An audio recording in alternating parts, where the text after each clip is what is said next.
Hi all, Professor Bo here, and we're going to give you a lesson called Very Basic Adobe Premiere Editing. This would be like lesson 1 if you were starting to learn Premiere. So here we go! I want to start at the Adobe website because I want to show you the computer system requirements to run Premiere. So we're at the Adobe website. There's the URL, adobe.com. And we are going to go under Help and Support. And then over here, we're going to go under Help Center. And then from here, we want to find our reference to Adobe Premiere Pro in the Help Center. So I'm typing Premiere Pro, and I hit Return or Enter. And then hopefully you can find Adobe Premiere Pro Learn and Support. So we click on that. Now there's a more direct way to get you to the minimum computer requirements, but I wanted to show you this way so you can see the user guide. Let's click on User Guide. This gets us into our user manual, which can answer a lot of other questions about Premiere Pro. Let's look at the sidebar. So here's our system requirements right under Hardware Recommendations. So click on System Requirements. And under there, you are going to see what you need to run Premiere Pro on Windows. And if you scroll further down Mac OS and other systems that are mentioned on this page. So it's right up there on the website.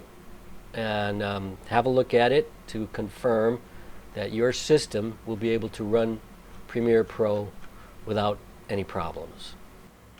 Okay, now I'm going to go back to the sidebar, capturing and importing section, and let's look at our supported file formats.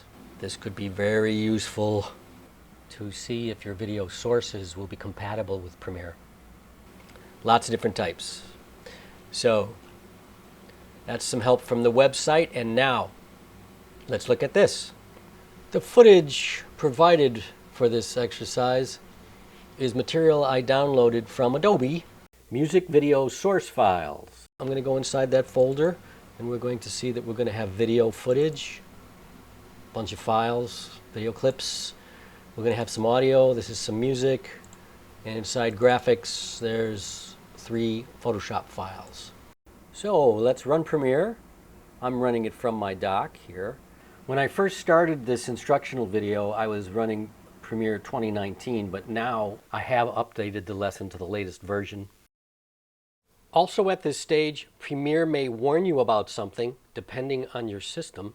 You'd use your best intuition on how to proceed on any of those alerts, and then you would make a choice and continue on. Whatever you choose probably will not interfere with the lesson I'm providing you today. And then we'll be here, which is the Premiere introduction screen. Notice you could run a tutorial here to get you started with Premiere, but if you do that, you're not paying attention to my lesson. Now this window is called the Home window, and I'll show you that over here on the left side you'll see that we're selected for Home, and also there's this little Home at the top. In case this window goes away, you can bring it back with that little Home button. What we're interested in doing with this window is clicking on our New Project button here. Open Project would be for projects you've already been working on, but for us, let's make a new project. And we are going to get this scary looking window. We're not going to use this footage, so this is something of a distraction for our lesson, but I don't want this import window to be too much of a mystery. This is footage that Premiere is providing you to practice with, and you'll see that down at the bottom we see this thing that says select media to create a new project. Now we're not going to do this because it would only distract from my lesson, but I want to tell you what it's for. You can select any of these clips that Adobe provides, and then after hitting the create button it would create a project and a new sequence according to the defaults here in the import settings. But for this lesson, I don't want you to create your new project this way. It would be distracting. Feel free to experiment with it another time, but for now, If you did select any of these clips, make sure to deselect them like this before going any further with our lesson. Otherwise, things are going to get pretty mixed up for you. Let's go over to the left side of our import window and look at this. These sidebar links can take you to other places on your hard drive where you can do things like import footage, but we're going to import our footage a little later. First, we're going to create the project we're going to save to. Okay, starting now, I actually want you to follow along and do what I'm doing. Up here where it says project name, let's name our project something like Hoverboard Project. This will be our music video. And the reason I use the word hoverboard is because there's hoverboard footage in it, you'll see. Over here where it says project location is where we would save your project. Premiere saves your project in a default place on both Mac and Windows. It's in the Documents folder inside an Adobe folder. When you were to open Premiere next time, your project will come up in a list in that home window, making it easy to find. Personally, I like to click on this project location link and choose the location that I save it to. You have the option of creating a new folder, and then after selecting the destination that you want to save your project to, we hit the choose button in the lower right. It hasn't saved it yet. So far you've only chosen where you're going to save the file. The next step is to hit the create project button down in the lower right of the Premiere interface. Then it'll save. If this is the first time you've run Premiere, you may be in the so-called learning workspace. If you're in the learning workspace, you'll see on the left additional Premiere tutorials that you can run if you're hooked up to the internet. But if you watch them now, then you're interrupting my lesson, and I'll be mad at that. No, just kidding. These tutorials won't show you how to do our lessons step by step, but of course they're still useful for learning. I need to tell you about workspaces. In the newest versions of Premiere, the workspaces are located along the upper right under this icon. So when I instruct you to change a workspace, you'll be using this pull-down menu. Let's go to the assembly workspace, which is a very basic workspace. So select the assembly workspace. We get a big window over here, and up here we see our project tab, which lists the name of our project. In this case, the hoverboard project. You can select these other tabs for different things, but for right now, let's stick to our project tab. We'll talk about these other tabs when we need to go into them. One important thing about these panels is that when I click on one panel or the other, do you notice how this blue outline surrounds the panel that I click? That's selecting that particular window or panel, and that's very important to understand. When you have a particular panel selected and you attempt to do a function and what you expect doesn't happen, it might very well be because you have the wrong panel selected. In the project panel, there's this little thing that says import media to start, and you can double click on that to import our media. Or with the new or old version of Premiere, you can go up to the file menu and say file, import, and that will open a window where you can find the source files you want to import for this project. A student and I have discovered a gotcha with this new version of Premiere. There are these links up here. They take you to major window areas of Premiere. The import link can be confusing until you understand it. So for this lesson, do not use the import link here. Use the method I just told you about, one of which is going under the File menu and importing from under the File menu. If you click on the import link, which I don't recommend you doing, it, among other things, grays out the File menu import menu. Now the files provided for this lesson are in the folder Music Video Source Files. I downloaded this from Adobe. These are high definition video files. I've shown you these before. There's one audio file that's music, and then there's 3 Photoshop files. What we want to do here when we're importing, we can click on the top folder and then hold down the shift key and click ones on the bottom folder. And when I import those 3 items, they will come in as bins. And I'll define what a bin is in a little bit. Now, this little window is asking, Premiere is asking us how to handle the layers in the Photoshop files. And you see that if I click on the menu, there are other choices. But for us today, let's just click OK to merge all layers. For each one, there's 3 of these files. And then here's our files coming in. And here's what it looks like. These are our bins. They were folders. Now we're going to call them bins. A film bin is a canister that holds film clips, and it's an organizing tool. Here's a picture of one. Now your icons for these bins may look like this, and that is because down here in the bottom left, this is the list view, this is the icon view. When in the icon view, which is I think the default, it'll look like this. When in the list view, it'll look like this. Let's start in icon view for right now. Click on the little button if you need to get you into icon view. They're all highlighted right now. If I click outside of them, that will unselect them, and I want to look at the video footage. So if I double click on the bin called video footage, by the way, the bins are operating as folders in Premiere, but we'll call them bins from now on. So double click on it, and here is the footage. It opens as a separate window. That's a little inconvenient. What we can do is grab this window at its name here and drag it up so that you see the blue highlighting. So I can put it right up on the menu like that, and then it shows up as one of these tabs. And this can be moved around like that. So here's our original project panel tab, and here's our video footage tab. And you see that this one is inside the bin called video footage. Also, if I want to get back, if I'm in this tab and I want to get back outside of the bin, this little button is useful. This will take me back up outside of the bin, and see, it takes me right to that tab where the original bin is.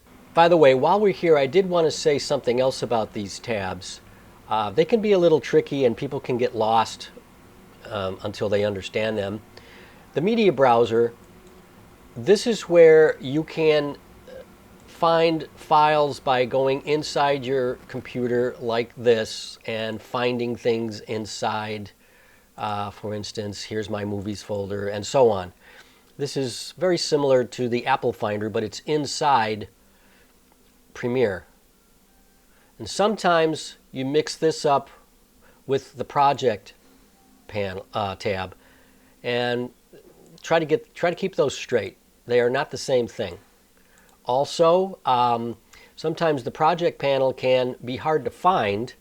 If I squeeze this down like this and make that harder to find, like for instance, I don't know, maybe I'm in the media browser like this, or I'm somewhere else and I don't even see the project panel at all, well, here's our useful button to click to get this sidebar kind of thing, and it'll immediately take us back to whichever we choose here, but mostly we want to find the project panel tab.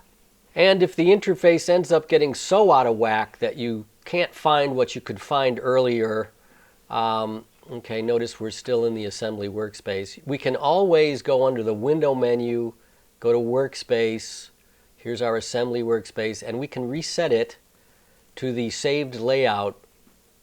If you're in any other workspace, editing is used a lot, for instance, you can reset any of these workspaces to their saved layout, and boom, it takes you back to what it looked like originally. That can help you find things if you get lost. But let's click on the video footage bin tab that we've opened, and notice that each clip appears as a thumbnail image. That's one frame from the clip, because these are all movie clips. And also the names of the clips are along the bottom. If I take my mouse, and I'm not clicking, I'm just dragging without clicking or holding down the mouse button, I can see what's in any of these clips just by dragging through them this way. If you want to find something really quickly, that's very useful. Before we go on, I need to show you something very important. I saved the project as the hoverboard project in a particular place on my hard drive, and I want to show that to you right now. I'm going to say hide Premiere Pro. Here's my hoverboard project actually right here, and if I click on it once to select it and then go up to the menu, File menu, and say Get Info, we will see that the hoverboard project.prproj, the extension for a Premiere project, notice that it's only 75 kilobytes large. Now that's small, very small. If we look at the footage, here's our video footage, and I say get info to that, this is 832.4 megabytes. Now that shows you that the footage is not residing inside the project. When we go back over to Premiere, these icons are pointing to the footage that is outside the Premiere Pro project. And that's why you need to keep the footage on your hard drive. If you delete the footage, it won't be inside Premiere, and the next time you run Premiere, this will all load up with a big red horrible warning screen which says that your files, your footage is offline. Bad scene. So make sure you understand that concept. The project file points to the footage is not inside the project file. Another thing I want to show you is that whenever you make a change in Premiere, this little asterisk will show up, and that's a reminder to save your project. This newer version of Premiere has replaced the word edited for the asterisk. So when I save, the word edited goes away, as does the asterisk in the old version. You should save it often. It's a good habit to get into. Under the File menu, here's Save. There's your keyboard shortcut. When you save it, the asterisk disappears, and you know everything's up to date. There is a autosave in Premiere. If I hide Premiere and we have a look at where I'm storing things, you'll see that Premiere has created this autosave folder, and so it's been saving my projects every so often for me, and that's very helpful in case something crashes. You can go back to these autosave files, and they're listed by date and time, so you can try to recover some work if your computer crashed. If you want to play through any of these clips, I'll just double click on the first clip here. It'll load up into our source panel, and I should be able to click on the play button. Now these clips are special clips for this. They are silent. Normally you would hear the sound if your clip has sound that was recorded with your camera. I could double click on any of these and have a look at the clips. So in the source panel we've got the play button, and when we put it in play, the square is the stop button. Notice what's called the blue playhead right here. You can grab that and drag that back and forth if you want, in addition to playing and stopping. Also, while we're close up here, our clip loaded up in the Source tab. The Program tab here, that's going to be for the timeline when we start editing. So notice the difference. Now we can start editing. Finally, we're editing. And what I want you to do is to create a music video out of all of these clips. If we look down here in the timeline, we can see drop media here to create sequence. And that sounds like a good idea. Let's drag through these clips with the mouse to highlight them all, and then grab any of them, click and hold, drag them down here to the timeline. Notice the little plus that the hand gets, and when I drop them in by letting go, the clips have gone into the timeline, and they are in the order that the clips were up here. So notice something. First off, we're now in the Program tab rather than the Source tab. The source tab was showing us these clips. The program tab is going to show us what's in the timeline. And if I click on the play button, here's our clips. When it gets to the next clip, it will cut from the end of one clip to the beginning of the next, and so on. We're not going to watch this whole thing, but this is the start of our music video. I'm going to hit the stop button. A convenient way to play and to stop is with the space bar. Hit the space bar and it stops. Now these are silent clips. As I said, normally your footage would be shot with sound. In order to save some space, Adobe made these clips so that they're silent. If we take a closer look down here in the timeline, here's our video track 1, video 1. This is the video up here. And down below, this is A1 for audio. And if there was sound in the audio, you'd see little waveforms, sound waveforms down in here. Here's another thing to notice before we go on. The timeline has taken on the name DG_hoverboard_005. Now that is because it named it after one of these clips. Once you put clips in the timeline, it creates a sequence and puts the sequence as an item up here. Notice that here's the hoverboard 005.mxf original clip, and this is the timeline or the sequence that was named after that clip. The only way you can tell them apart right now is by the icons in the lower right corners. This is a footage clip, so there's footage and it's silent, but that would be the sound. And notice that that is a different looking icon than this, which looks like a playhead in the middle of some tracks. This is our sequence, which is in the timeline. If I click on this name, I can change the name to something like hoverboard sequence, and I'm just calling it sequence because that's what it is, so you get used to it. I'll hit the enter key, and then in our timeline here, the sequence now has a new name both on this icon and in the timeline itself. I can also duplicate this sequence such that with it selected, I can go up to the edit menu and say duplicate. And so this is now a hoverboard sequence copy. And when I double click on it, look at how the hoverboard sequence copy 01 has loaded into the timeline. And just like other places in Premiere, you have these different tabs.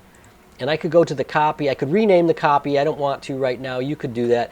I could take large swatches of my footage and delete them. And over here under the original hoverboard sequence, they're not deleted. So you could be creating more than one sequence, and they can diverge. You could have different choices for your producer or whoever this may be, you might be making this for. So I'm going to go back to our hoverboard sequence. Let's have a listen to our music. I'm going to go back to the project tab, and here is our audio. In newer versions of Premiere, it doesn't import a folder with just one file in it. You'll see the file, but the folder does not come in as a bin. If I double click on this bin, this is a sound file. If I double click on the sound file, it loads up under the source tab, and I could put it in play, and there's my music.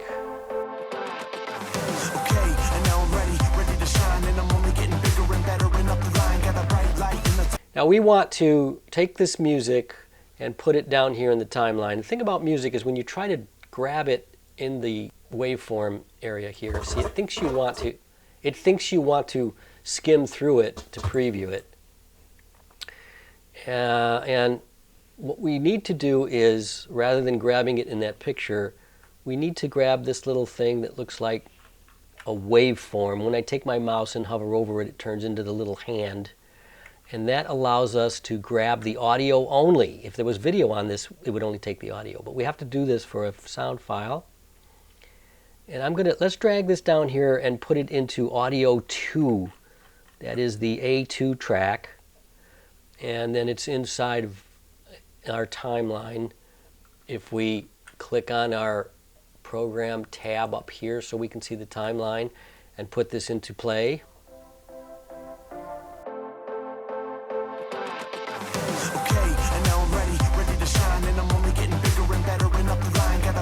That's the beginning of our music video. Notice that the music only lasts that long and you have this many clips. So your assignment is to edit these clips so that you'll have a music video starting from the beginning to the end with no extra clips. We can start this by, I can select all of these clips, I can drag them out this way, and then I'll click in this empty area to deselect them. And when I drag the mouse through them with the playhead, you can see what clips are what. So let's say that I come across these clips that where people are watching. Let's say I select that one. I can click and hold and drag it. We'll make that the first one. Now let's let the music fade in to with a blank screen before we get to that one. I'm going to go and look for another one with people watching on their phones or recording it with their phones or whatever. Here's another one. So again, I'll click and hold, and you got to get this in the middle, because if you're on the sides, it thinks you want to trim this clip, and that's not what we're doing. You need to be in the middle so that you can grab this clip and drag it over. And notice how it snaps right to the end of that one when I get close to it. Let's find another one. Okay, this guy. And lastly, these folks. Now, when we're looking at these are so small, we need to actually expand the timeline so we can get in here closer. And that's done on the bottom here. This item that slides back and forth, if I click it in the middle in the bottom of the timeline, I can slide back and forth in my timeline. If I click and hold the circle on it, this will actually zoom into the timeline, where it'll magnify the timeline. And by the way, it's magnifying it where the playhead is. So I need to drag the playhead over here, and then it'll magnify it. And if you drag the other way, it will have the opposite effect. You can drag through the timeline like this. Now the keyboard shortcuts I prefer for this are the plus and minus keys on your keyboard. So here's plus, see, it's just going larger, minus, smaller. Don't use the calculator keyboard plus and minus for this. But we need to get in here nice and close so that we can, like I can decide, do I want these guys first and then cut to them? Or do I want this guy first? And so maybe I want this guy first. I'll drag the clips over, click to deselect the rest, grab this happy guy, hear the music. I can see the waveform, the music's getting louder right here. Then we'll say these guys are next, it's good. And then what comes up next? Well, the girls, the two clips of girls are two in a row. So maybe let's have the girls go next. And then this guy, these guys, and then the girls. So now if we just watch what we've got here from the beginning, by the way, hitting the home key will take you to the beginning of a sequence if you're in the timeline, and a clip if you're in a source panel. If you're on a laptop and don't have a home key, use the function left arrow key.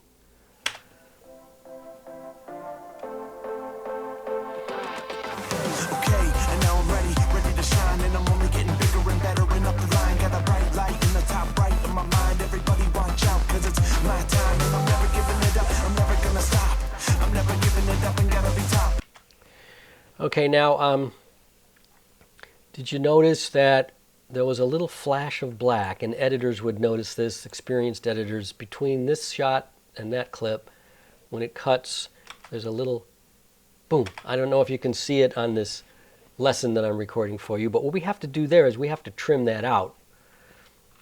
Let's take a close look at these clips. When you take the mouse and you hover near the cut, this doesn't have to be selected. You can click and drag And that's cutting off a little bit of the footage at the beginning. We're not losing any frames, it's just cutting off frames. You can think of this editing program as a frame database because it's all stored back in the original footage. But we can shorten these clips either at the end or at the beginning.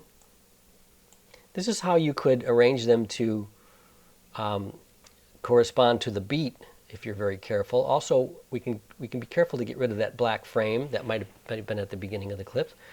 When you have untrimmed clips, then you're going to see white triangles in the upper part of the clip in the beginning and in the end. See the white triangles? And trim clips show you that you're not at the beginning of the clips. So if we trim all of these a little shorter, by the way, snapping gets in the way of trimming, and what that function is if you're trimming or if you're moving things, it doesn't let you move something in between. You could turn off the snap function. This is something you usually have to do for trimming. When you click on it, it's blue when it's activated and it's white when it's not. And then that will allow us to do more subtle trims without the snapping, and you can even overwrite another portion of a clip that way. One of the reasons snapping exists is to prevent you from overwriting frames you don't want to. Again, none of these frames are being lost. You can always undo anything you don't like under the Edit menu up here, Undo. So back to where we were. Let's have a look at this now. Home key. By the way, if you hit the End key, it takes you to the end. Space bar.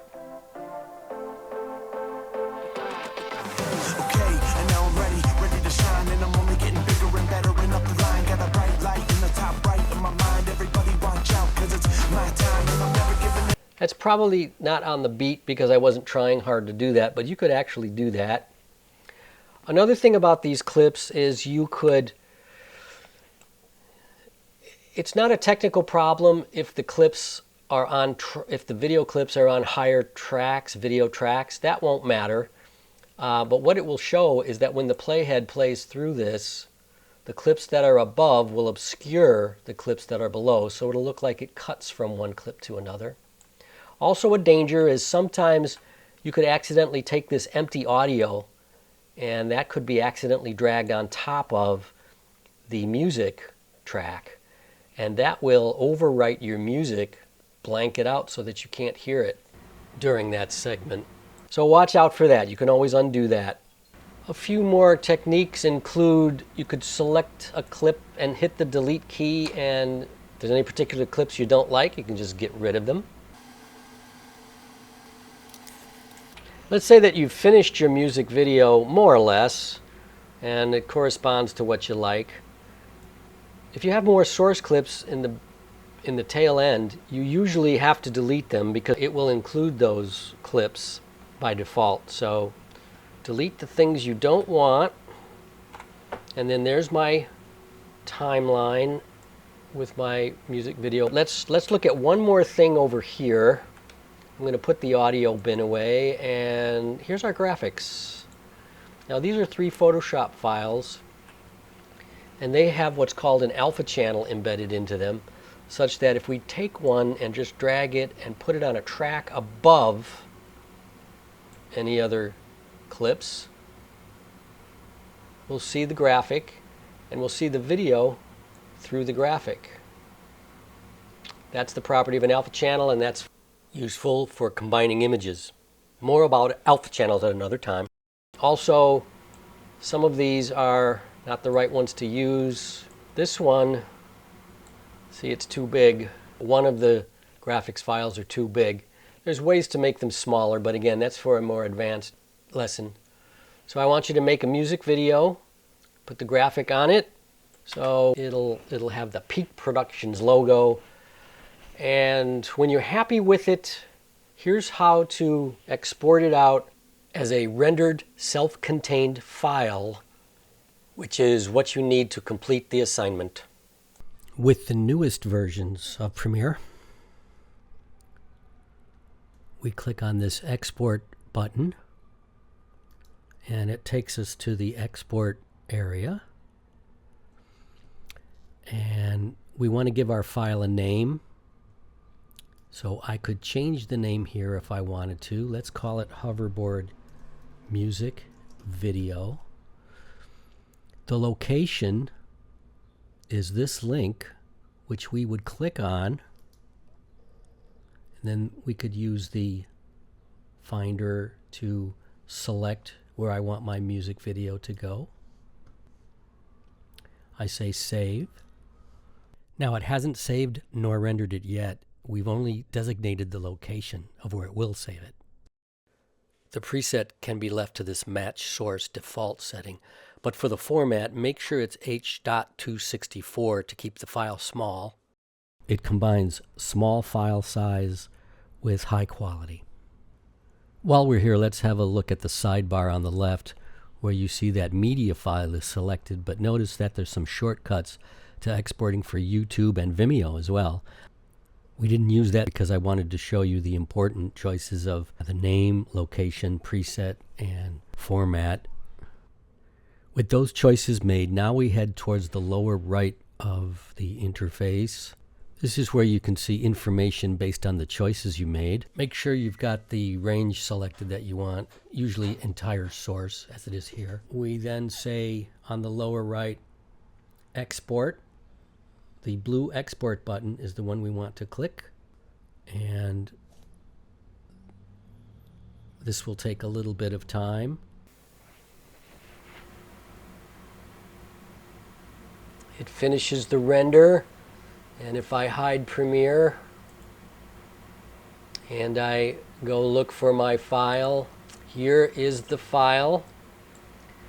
This is my hoverboard music video.mp4. You might want to play it and check it with a Mac. I can hit the space bar and that will play the video and the sound. And if you don't hear any sound, you got to figure out why. I've got my computer sound down so I can talk to you. I'm going to just drag through this to check it, but you watch and listen to the whole thing to make sure that it's good. Make sure that it looks and sounds right, and that is the lesson.